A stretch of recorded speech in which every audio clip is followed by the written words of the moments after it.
So it's a big topic in Canada, that uncertainty that we just discussed. But on the other side of the border, that uncertainty, was that discussed at all, and how that creates sometimes a lack of investment? Yes, absolutely. It was, and it was interesting because we talked about the lack of investment over there as well. So we're not hearing that. You don't hear about that in the news, but there's concern about the lack of investment in the U.S.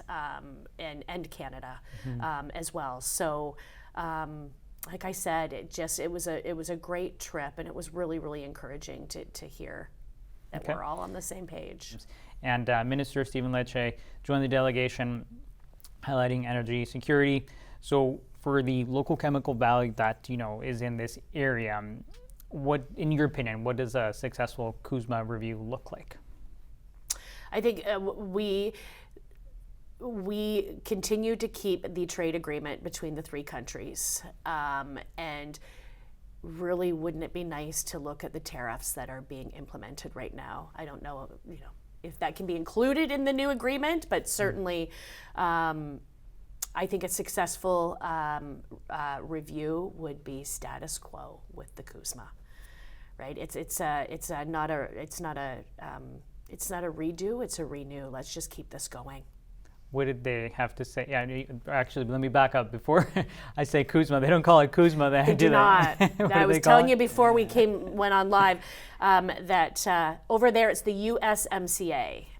Here we call it CUSMA, which I think it's always been called CUSMA. But anyway, so we had to be very careful. It's the USMCA. And so were people there saying that they want some of those things sort of removed, or what's the status quo on that? Yes, we heard that for sure, loud and clear. Having these discussions on what each country could be doing to make things better, and it was a lot of things were discussed. It was the liquor not being on the LCBO shelves was brought up. The trade deal that was just made with China was brought up. The digital sales tax was brought up. So there were things brought up that they're keeping an eye on as well, and really encouraging us delegates to come back here and really encouraging our government to get to the table and make this work.